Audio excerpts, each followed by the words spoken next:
Take it away, my friend.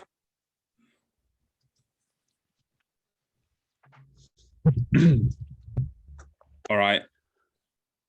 What do you do? I guess we'll start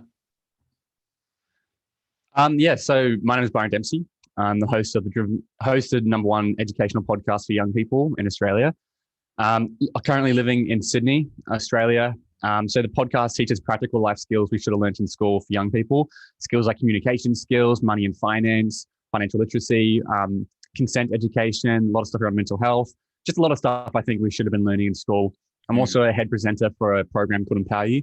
So I'm getting trained up to become a full-time presenter for them. And that's basically my podcast in a 2-day event format. So in 2 days, we do about 24 hours worth of content. It's pretty intense, but it's for young people as well. It's a personal development and life skills program for young people.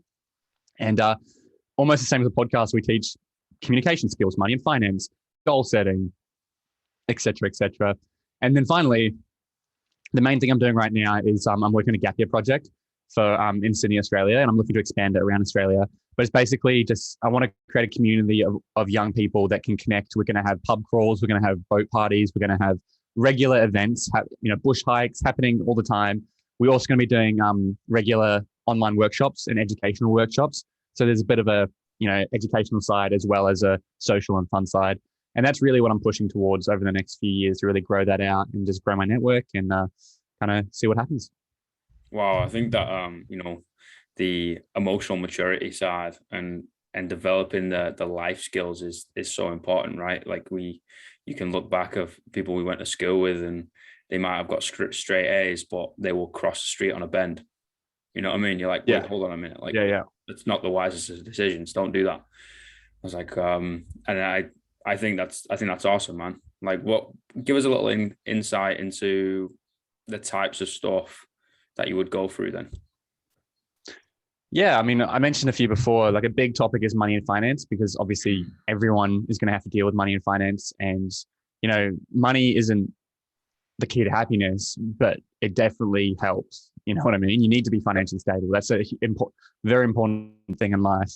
There's like, I think I saw a quote. It's like money doesn't buy happiness, but a lack of money is a gateway to unhappiness. And so that's a big one. How to pay loans, how do credit cards work, interest rates, compounding interest, how to start in the stock market, property, etc., assets, depreciating assets, all that sort of stuff. It's not advanced stuff. It's super simple stuff. But it's stuff we should be learning. Communication skills, I'm really big on as well, because that's been very beneficial for me. And reports have shown around the world that it's the #1 skill employers are looking for in employees are good communication skills. So almost any industry you go into, these skills will benefit you, unless you're like a software engineer or you're like just coding. Maybe you don't need communication skills then, but there's most skills, communication skills are going to benefit you. And again, most of the skills I try to teach are skills that I think everyone will be using regardless of what career pathway they go into. It blows my mind that school focuses on like niche topics like biology and chemistry. And it's like, and even math, I would argue, gets a bit too niche. Obviously basic understanding of math is important, but once we get into the final years of high school, it's like, we're never going to use this. We don't really need to know how to calculate percentages, because we can just Google percentage calculator, or we can just ask Siri how to do it. And, we're never not going to have a phone on us. I think that's reality now. You're never not going to have internet or your phone. It's very, very highly unlikely you're not going to have that. So yeah, heaps of different skills. I've got a whole separate podcast on consent and sexual assault education. That's something that I'm really proud of, and it's come together really well. I brought on an expert in Australia called Brent Sanders, and we did like an eight-part podcast series breaking down like everything you need to know. That's got over 300,000 followers on TikTok, that account as well. And so, yeah, money and finance, communication skills, critical thinking, basic human psychology, understanding, relationships, health and nutrition, kind of anything that you think we should be learning, I've probably covered. I think that's beautiful, man. Like, that's so important for young people to be able to learn this stuff, especially from other young people, you know what I mean? Of learning and following people who kind of lead in their own footsteps, rather than just absolutely. We're gonna. That's all. Yeah, dude. The whole reason I started at the age I started at was because I was like, well, I'm young now. I know what they're going through. They're going to be able to relate to me. The problem with learning from someone who's like 40, 50, well, obviously it's still valid, but the downside of that is they're so disconnected from what it's like to be a young person, especially nowadays. It's so, completely different worlds from when our parents grew up. And so I do think it's important that we are learning from young people as well, because it just has that relatability. I think young people are more likely to learn from young people. I think there's validity in reading books from people who are multimillionaires and stuff, but there's also validity in learning from someone who's only a few steps ahead of you because they know what it's like.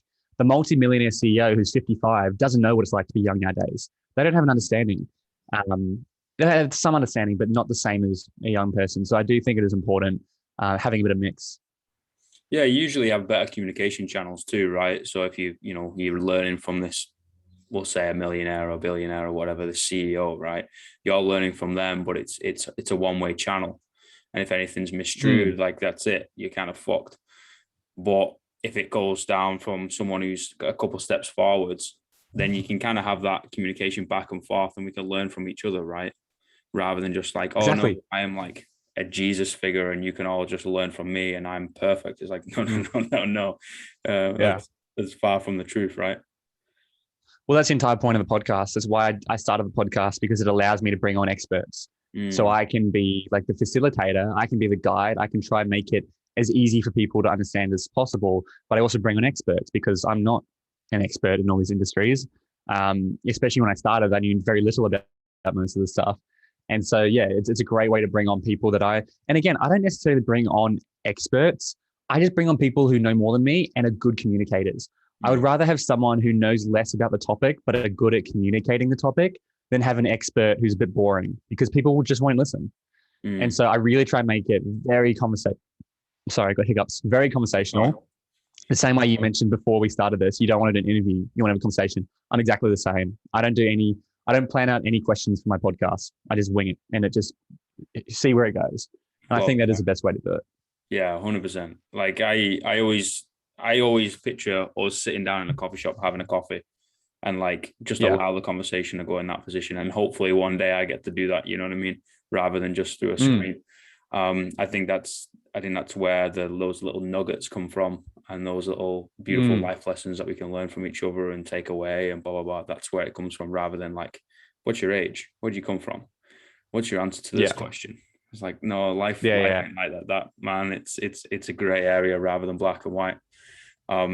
Especially for me, like, because I've been interviewed quite a bit, and I do a lot of interviewing, and I've been on quite a few podcasts, and it's like, if you just ask me the same questions, I'll give you the same answers. Yeah. But if it's where we get deep, and then you start talking to me about something, and then I go, oh yeah, and I come up with new ideas. And so when you're interviewing people and you want to get the gold out of it, it's really in those nuggets that you mentioned before. It's like, you don't know where they are, but they just happen through conversation. It's funny because I do all my episodes in person, and it's so much better in person. Obviously not always realistic, and it's harder to do. But when they're in person, they usually come on, we have a coffee for 20, 30 minutes. And sometimes I'll start saying something and I'll be like, stop, save it for the podcast. Don't give away all your gold at once. Yeah. It's funny, right? Yeah. You don't want to like stop the conversation, but at the same time, you're like, oh, like keep going. I want to learn from you. Like, but I need to press this record button and sit down and exactly. You know what I mean? So it's not. And once I've said it once, when they say it for the second time, it's not as good. Yeah. It's not as organic. So I often will be like, look, can we just save this conversation for the podcast? Because I don't want you to tell me all this and then just tell me it again in 5 minutes time when I hit record.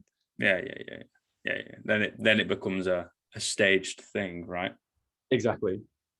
I think one of the things you touched on, man, is the consent, right? And having the hard conversations with young people, with people who are a little bit more educated in this scene, and just opening up that flow of communication. I think that is incredible, man. And I just want to say thank you for that. That's really, really cool to be able to hear. I think, topics that just go unsaid and conversations and things that go unsaid and unheard will end up festering, and then it's never the right decision to do. It's always, let's have the conversation, even if it is the hard thing. Yeah, that's something I see young people struggle with a lot, is this confrontation, because they can confront everyone they want through their phone. Yeah. And, I struggle with it as well. But it's like growing up in a world where you've never had to really do any real world confrontation, because you can do it over the phone or email, which is so much easier than doing it in person, but it's not as effective. These conversations are very important. And I think they're very, very needed. And most people want to have these, I guess somewhat confrontational but deep conversations. It's just they feel like they can't. And so, yeah, I mean, this is why I did the podcast the way we did with Brent. Originally, the consent podcast was going to be, I was going to record Brent's presentations and then I was just going to like upload those as audios. But he loved the idea of doing podcasts. He found it really effective because it's us two talking and then you can kind of listen in as like a fly on the wall. So rather than listening to something saying, men need to be better, they need to be doing this, and you're feeling guilty and you're feeling like you're being attacked, you can kind of just sit in the wall and listen to us talk about it, which I think is a lot easier for people to consume, especially when the conversation topic is as heavy as it is for that sort of topic. What made you want to have those conversations? Because it's a hard one to have, right? So what was the catalyst that was like, I've got to do this? So with Brent specifically, he came into my school in year 10 and he's just a phenomenal presenter. I learned so much about consent and about other stuff around that topic. And I was like, man, I didn't know any of this. And so when I started the podcast, I noted him down as someone I wanted to get on the show because I was like, that would be an awesome episode. And then I kind of waited until I had enough of an audience. And then I reached out to him and he was, he's a legend. He hopped on the phone. We're having a chat. He was super excited. So he came on the podcast and it was a very, very successful episode. Got lots of messages, got millions of views on TikTok through the clips. One of my biggest episodes. And so that was like, okay, this is clearly something that people want to hear more about. And Brent at the time was kind of saying, I'd like to start a podcast or something. So I said, let's do it. Let's start a podcast together. I can do all the work for you. You can just sit here and talk, which is what you're good at. And so that's what we did. He came in for one day. We spoke for like 8 hours straight. We made 8 episodes and, it's been super successful. We're looking at doing a season 2 now. And look, as you said, it's tough conversations and it's not as easy as I make it out to be. Like a lot of hate and a lot of backlash from it. We've got a lot of people, duetting our videos. A lot of people have taken clips on TikTok out of context, I think. And so it has been interesting for me and challenging to see how much, support I've got on one hand, but on the other hand, I've got a lot of hate and people, calling me, a white man talking about this or 2 men talking about this. Some people love the fact that 2 men are talking about it. Other people hate it. And so it's very divided. I'd say overall it's been received well, but we did have one video that got a lot of hate and that did open up my mind to, I guess, a little bit more about what people are dealing with. And you're not going to know what you don't know, right? And everyone's always going to have a different perception on things. So opening a channel, like, yeah, okay, there's going to be some things that you can take from that, like, oh, it was 2 white dudes. You're like, oh, I wouldn't even thought about that. I just thought about it as 2 dudes coming together and having a really hard conversation. But at the same time, like, the part of me just kind of like dies a little bit in the sense of, come on, we're having a hard conversation. There's always going to be someone who's, standing on that hill saying it's not enough. I was like, come on, guys, like, you've got to be able to meet us halfway. That's it. And you either, I stay quiet and I do nothing and people go, why aren't you speaking up? And then you speak up and they get upset. And it's like, there's always going to be people who say that. Don't focus on them, focus on the people that are supporting you and focus on your mission and what you're trying to achieve. And, I always said, like, if that podcast helped one person or prevented one sexual assault or something happen, then it's worth it. It's, time and money well spent. And hopefully it has, we've had quite a big reach. So that's always the mindset I try to keep versus focusing on, all those people who are saying that stuff you mentioned before. Yeah. Even like, I don't know, with the season 2, thinking about bringing a lady on board too. We are. Oh, there you go. Boom. I already thought about it. Yeah. That's and really, I've really done cool. I've done other episodes with women on the Driven Young podcast. I've interviewed quite a few, like 2 or 3 women, and they were really interesting conversations. They were quite good. So I've done stuff with women as well. But I do think there's something special about 2 men talking. I think men themselves are more likely to listen to it, and they're the ones who need to listen to it the most, young men. And so if they're listening to that sort of stuff, I think when you've got like 2 women talking about it, it often feels like it's hard to listen to because you feel like you're being blamed for this stuff. That's the general consensus I see online. And so, there is definitely power in having 2 men. But then also, I think we'll bring on a girl in season 2 for an episode or maybe 2 episodes. I don't know. We haven't planned it out yet, but there's lots of space to grow. Yeah, for sure, man. And, there's always 2 sides to a coin, right? So if we're going to look at it through a male set of eyes, and it's always cool to hear the female perspective. But at the same time, yeah, I do agree with the fact of like two lads coming together and having a conversation for other young dudes. It was like, no, Mm, guys, like this is what we need to be thinking about, conversing about, and also like having in the forefront of our minds, rather than just like, oh, I'm hot shit, I'm a 14-year-old kid or an 18-year-old mm, kid or whatever. You're like, no, no, no, no, no, no. Like you've also, yeah, you have the world in your hands, but also you can clench it into a fist and destroy the world. And you need to be careful of the things that you choose to do, because actions have consequences, and young lads usually don't see that. They don't have the foresight to see that. So listening to mm. two gents having that conversation, yeah, I agree. I think that's really, really important. Yeah, and that was an approach we're trying to take because realistically, it's men who need to be taking a bit more accountability. If women could solve the problem, they would have. We need men to get involved as well, and so yeah, that's where I think it comes in. But it's been very, very awesome to work with Brent. He's such a my sister. She finished high school last year, and she was like, "All my friends can't believe you're working with Brent because he's the kids love him when they come to school, most of them." And so yeah, it's been awesome. I've been featured a lot in the media, but that's been a really great experience for me. And I've learned a lot in the process as well. Like having done the podcast and edited it, then posted all the clips, like I've learned so much about it. People are asking me to start present to their students about it as well. Wow. That's paramount to you, man, of just like, carving your own path, putting in the work, the hours. And as I tell people, hard work works. I don't know in what way, or we don't know in what way, right? But it will eventually work. And that's really, really cool to see, man. Especially for the youth. Yeah, thank you so much. That's something that fires me up, man, for kids. Like you have to Mm, be able to do it. It's an investment, right? yeah, and that's where Empower You is so rewarding. Like I haven't done Empower You in like 4 or 5 months because COVID's hit Australia so hard. We're out of it now. Our first event's coming next month, which is very exciting. Actually about this time next month in Byron Bay, and I've missed it. Like it's such a great feeling, helping the kids and seeing them all. Like I really miss that feeling you get when you like contribute to these kids and you're presenting and they're like coming up and they're hugging you and they're crying and they're saying, I've got better friends here than I have in my entire life. I've received more love here than I have in my entire life. And it's like, it's sad on one hand, but it's also really great to see. And I've missed that feeling because, because of COVID, we haven't been able to run any events. So I'm always interested of like why. So why people do shit, right? You can read, oh, this person did that, this person did that. You're like, incredible, great, and then you can walk on. But I'm like, why? Why? What put you on this journey? And what put you on this journey, man?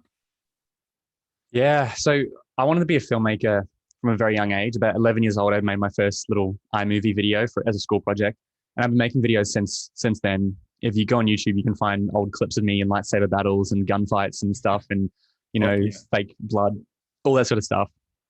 And throughout high school, I started to monetize that. I started filming. I got a part-time job filming dance concerts. So I was a videographer for them. I was also just doing heaps of ad hoc video work and doing a lot of the videos in high school and stuff.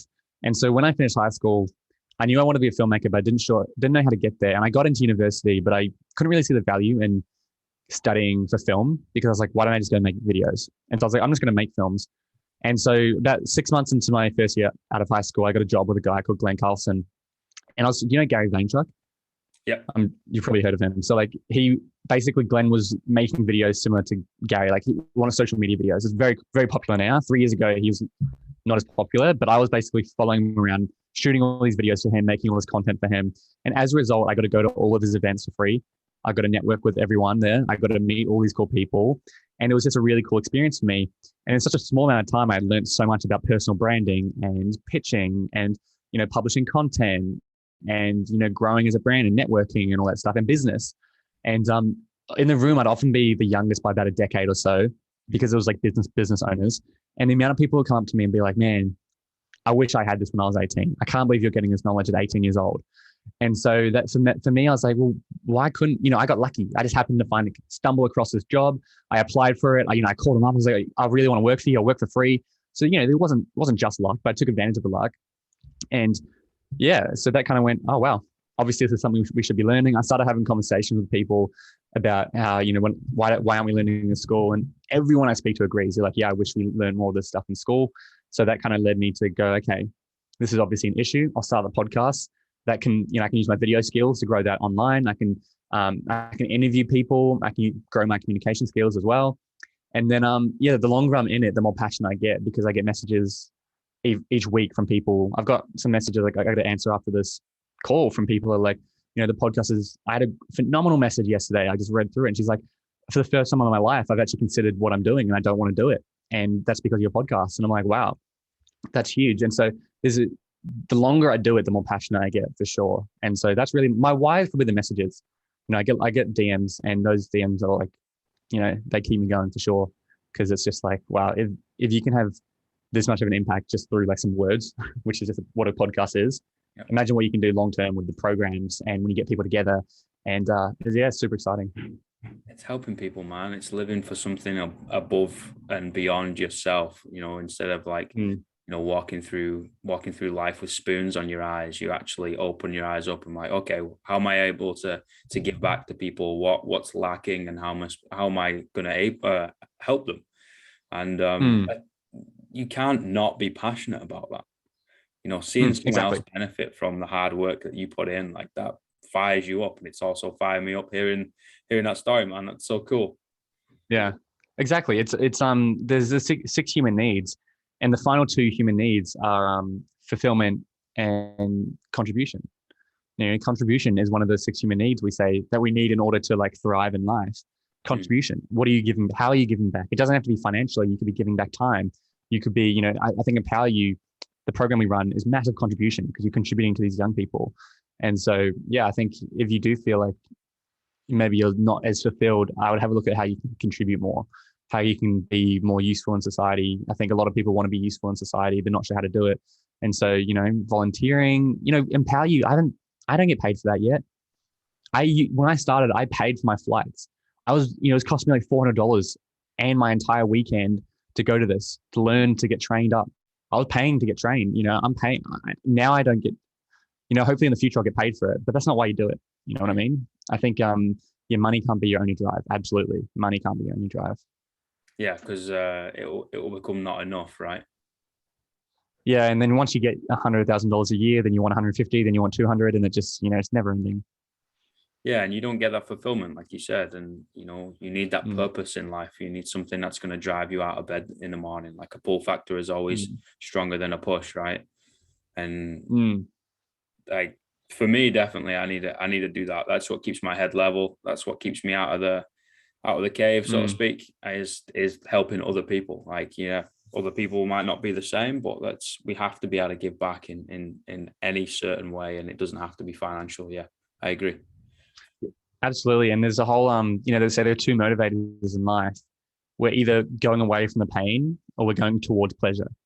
And so, obviously I think we can agree most people are moving away from the pain. They've got something that's painful. They're just moving away from that. But really you want to be moving towards the pleasure. That's where you have fulfillment. I think a dangerous spot in this, pain and pleasure thing in Australia, the UK, New Zealand, developed countries where we have it pretty good relatively. I think the most dangerous is when you're in the middle. You're not in enough pain and you're not in enough, you don't have enough pleasure. You just kind of float there.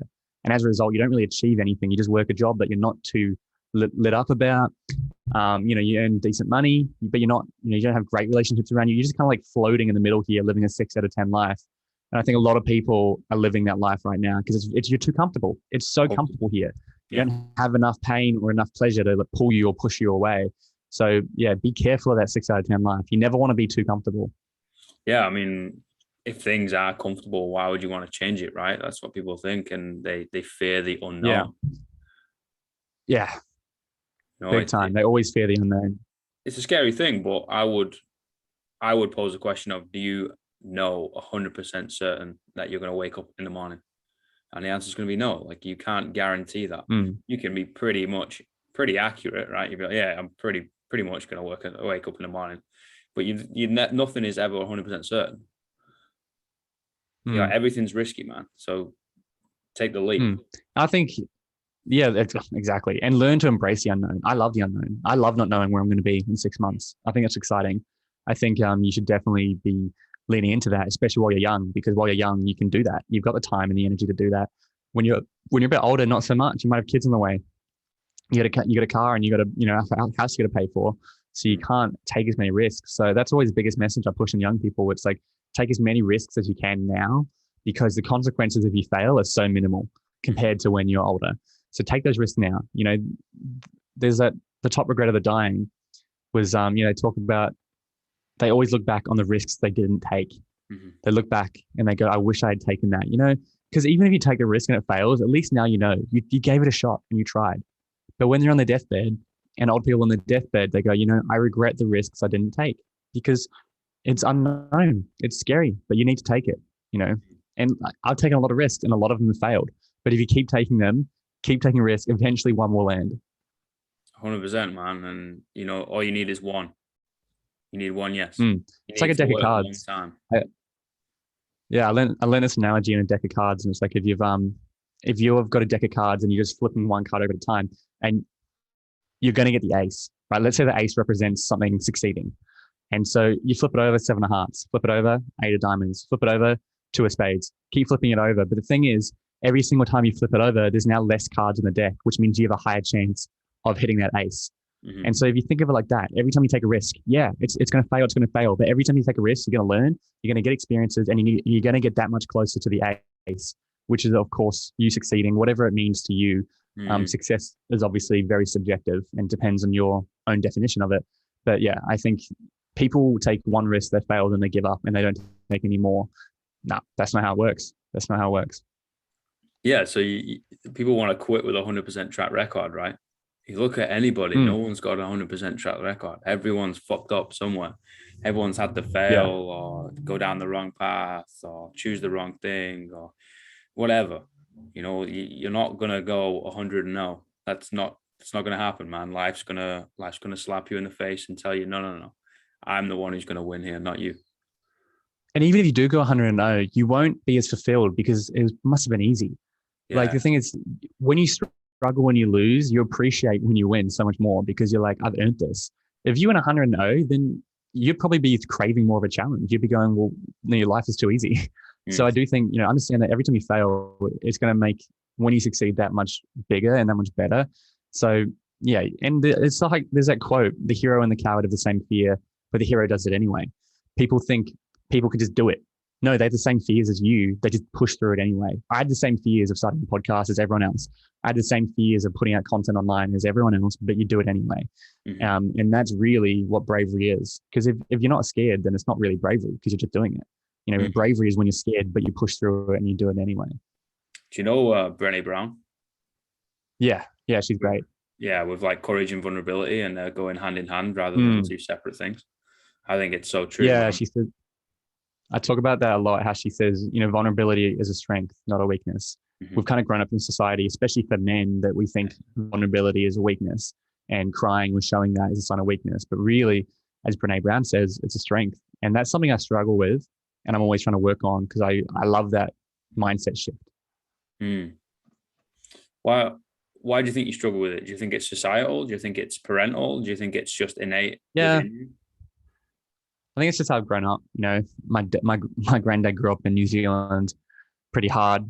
It's pretty cold over there. The country is still on its feet. You mentioned before 3 generations. He's the 3rd generation. He's probably first generation in New Zealand or second. And so, he grew up pretty hard life, didn't show much emotion, passed it on to my dad. My dad's better. And then I feel like, I've learned it from my dad and hopefully I'll be better and pass it on to my son or whatever. But I do think it's just, societal. It's been ingrained. If you look at movies, like the men and the heroes you always aspire to be to, they never cry. They're very rarely vulnerable. They're always in control. They always effortlessly get the women. They always are like this, typical alpha male that we kind of look up to. Mm-hmm. And now we're just kind of realizing, that's actually unrealistic and not what life is really about. And being vulnerable is a strength. And, in terms of finding a partner, people find vulnerability very attractive. And, if someone's vulnerable with you, you're far more likely to build a strong connection with them. And it's honest, you know what I mean? And that shows respect. Like if we're going to have a conversation, right? Like we're doing now. And if I just bullshit you, like I'm not showing you any respect because I'm lying straight to your face. But if I'm like, what, I'm going to tell you the hard truth. I'm going to tell you what it is. That's showing a hell of a lot of respect, and people will respect that. Yeah, even if they disagree, they'll respect it. Yeah, I think vulnerability is something that especially young men need to talk about. Mm. Even if they don't act upon it, let's just start the conversation. Let's stir the pot. You know what I mean? Let's just talk about it. Because to be vulnerable in front of other men, right, is the hardest thing on the planet. Mm. For Oh, for it's incredibly difficult. for dudes anyway, right? For us, yeah. But at the same time, if you're able to do that and you're so set and know yourself and so strong in yourself that you can say, hey, look, I'm being vulnerable or doing something vulnerable within other men, right? That's showing the strongest thing you could ever show. Absolutely. And that's where, I've actually got a good friend of mine, Lee True. He's one of my biggest clip ever on TikTok. You may have seen it. It's called Boys vs. Girls Experiment. It was all about vulnerability for men and how men are actually probably more emotional than women, but we just don't show it because we haven't been taught to. And it's all about, we said the exact same thing. He said, Brené Brown says vulnerability is a strength. And so, yeah, it is one of the hardest things to do. And I've been talking with people. I know there are awesome communities out there that really encourage it. And, I would say go join those communities. We're doing like bush retreats in the bush for like 48 hours where it's just a bunch of people and just, where you can have those chats. And I think that stuff is really important. Mm. And it goes back to like knowing who you are, right? And also doing the quote unquote self work, figuring out who you are first. Because if I don't have a fucking clue who I am and we're having a conversation, how am I supposed to understand who you are if I have no idea who I am? That's it. And like, that's what my gap year program is all about. Self-discovery, figuring out who you are through experimenting, experiencing and exploring new things. That's really pretty much, I literally wrote that. Self-discovery is the key word for the program. I just want people to figure out who they are and who they want to become because a lot of young people have no idea. They're scared about, being tied with the brush on failure.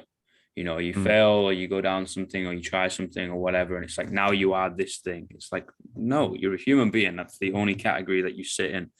After that, be whatever the fuck you want, meander on Mm. through this thing called life, twist and turn. And we're all going to end up eventually at the sea. And that's Mm. about it, rather than just like, oh no, you fucked up in like third grade. You like are a straight A student, or like you're a dropout, or Mm. whatever. Even more serious, you're a prisoner or whatever. It's like, no. We all fuck up, man. Like, let's just learn from that thing and move forward in a productive way rather than a destructive way. Absolutely. Couldn't agree more. Like it's so important. It's the whole rising tide lifts all boats. If you want to succeed in life, you got to do it together.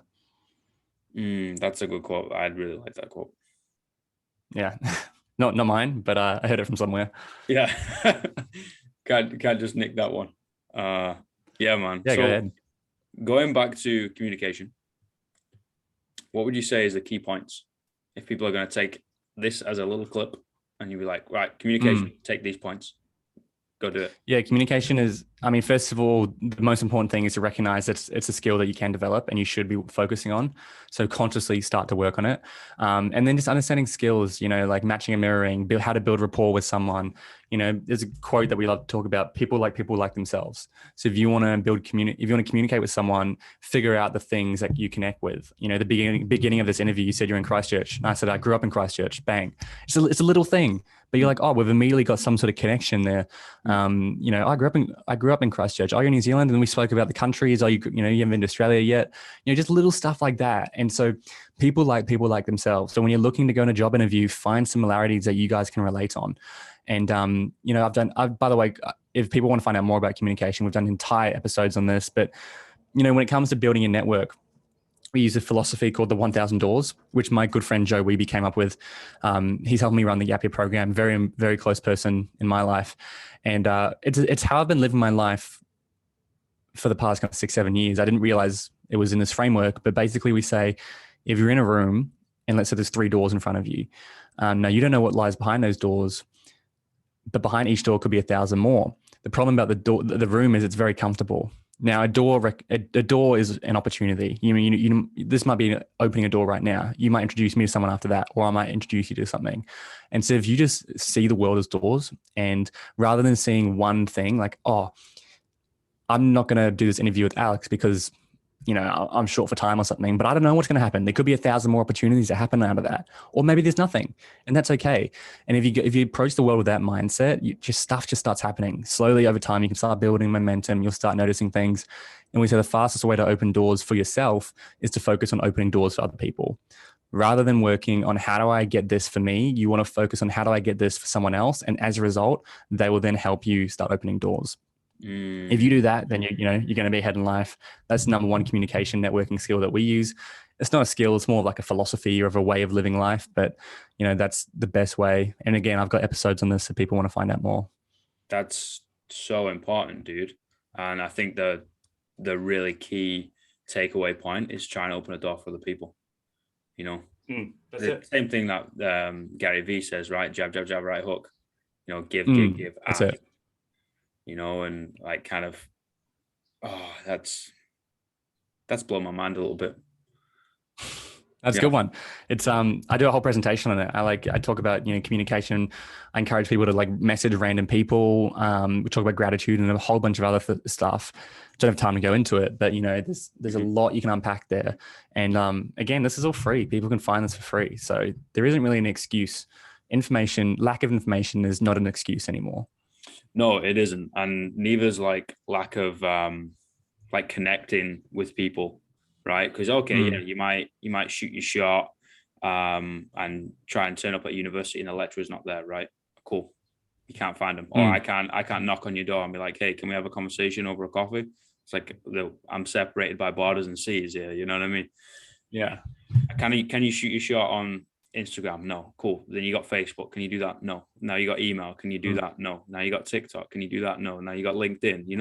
Many, many, many different ways. And it's quite funny, right? Because I've kind of lived my life naturally out of just knock on doors, man. Because I was not that good in school. And, blue collar, back home, people don't leave type stuff. So I'm like, well, I'm not naturally good at anything. And also there is fuck all around me and no money. I was like, cool.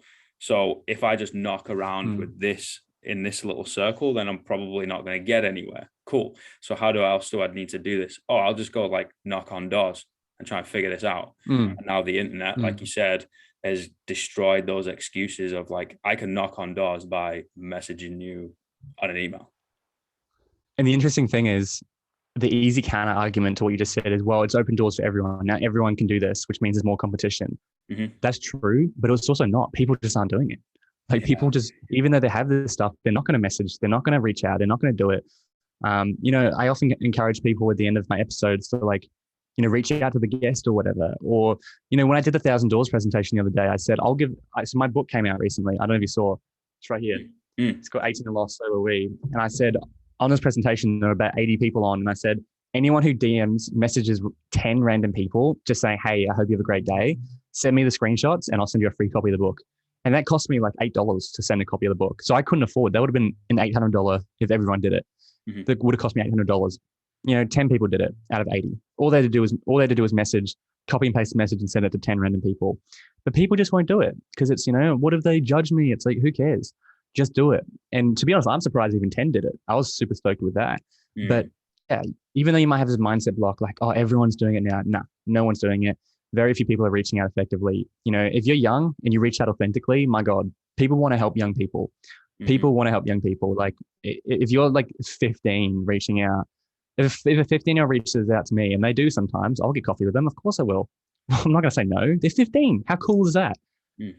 So yeah, I think that's what I encourage my listeners is while you're young, use this. You have a superpower advantage.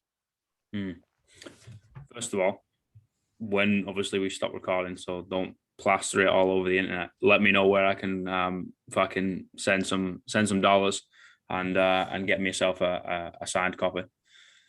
Second of all, yeah, of course. That's so true. And okay, people are scared about, oh, what about if I don't get any reply? Or what about if they don't like it or whatever? I'm so what? You're just gonna get a no. It's one word. You know what I mean? This is I think episode 179, right? And yeah, okay, there's a few at the beginning where it was just me chatting shit, right? That's kind of where it just spiraled from.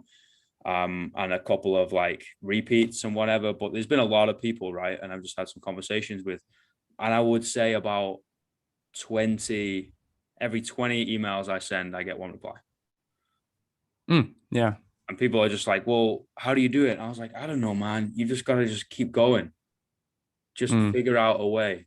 Just keep banging on doors, keep asking and also just kindness in the world is now a rarity. Just be kind, and people want to help you. It's the whole thing. I think people compare themselves to the person who had the viral hit or the person who sent one email and got a response, and they go, why am I not like them? They are a anomaly. Don't compare yourself to them. Most people have to do what you're doing, 20 emails, whatever. The podcast is pretty big in Australia now. Like, a lot of people know it, but I constantly reach out to people, get no response. It's just how it is. And so like, I actually focus on, not reaching out to those people, because I don't know, like, if they don't want to come on, they don't want to come on. I just focus on finding cool people, everyday people. And to me, they're usually the best interviews. So but you're exactly right. You just got to keep doing it. Dory and Finding Nemo, just keep swimming. You just keep pushing through, and it'll eventually come through. Oh man, just keep swimming. You throw a bit of Dory in there. That's a legend right there. So I'm obsessed with a couple of questions, right? And I'm going to have to ask you because you're a very switched on individual and you clearly know what you're doing or are figuring it the fuck out. Number one is, what's the greatest piece of life advice you've ever received?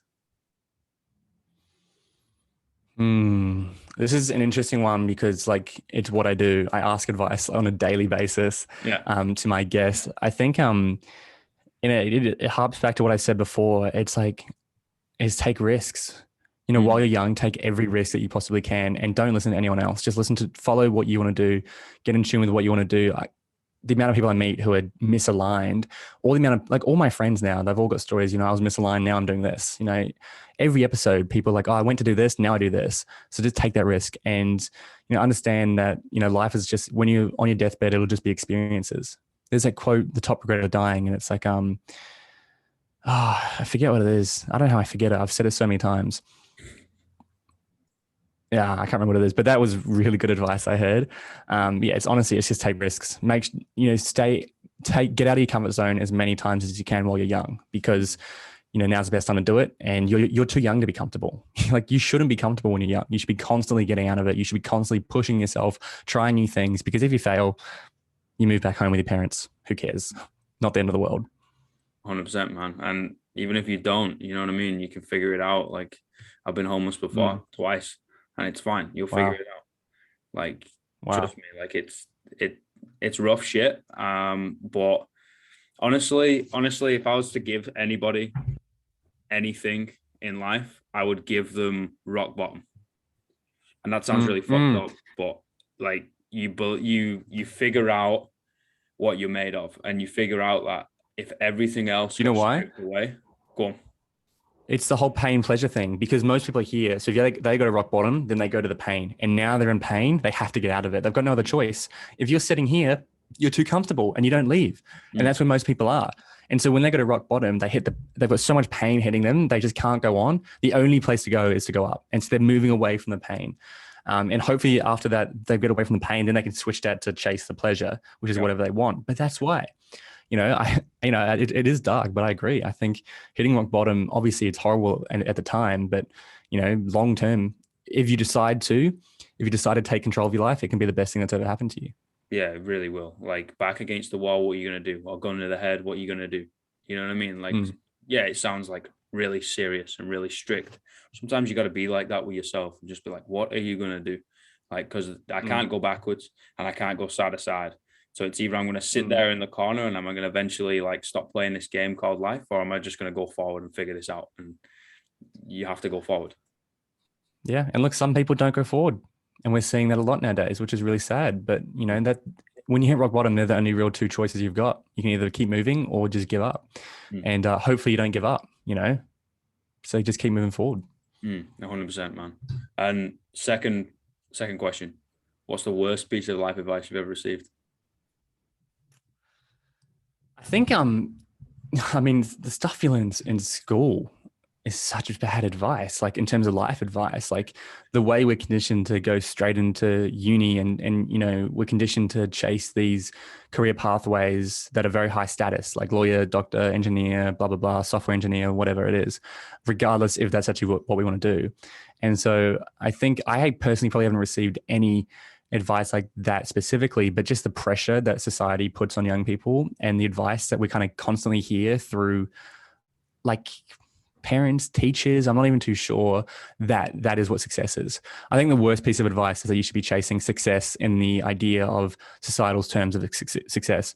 I mentioned earlier on that success is like the most dangerous word in the human language or in the English language because it's subjective and it doesn't really exist. It's like if you live in a tiny room by yourself and you're happy and you consider yourself successful, then great. If you're a bus driver, you know, who looks after his kids and loves his family and you're successful, then great, you're successful. But I think the worst advice we hear is that success means you've got a nice watch, a nice car, getting paid well, you know, yeah, living in a great place. Most of those people usually are not that happy. And so, yeah, really just tune in with yourself. Don't follow the advice of what traditional success is. Success is subjective. So, you know, find your own version of it. That's beautiful, man. That's beautiful. Yeah, that's fucking powerful. I appreciate that. Last thing, because I know you're a fucking stupid busy man, is 3 words you tell your younger self. Oh, damn.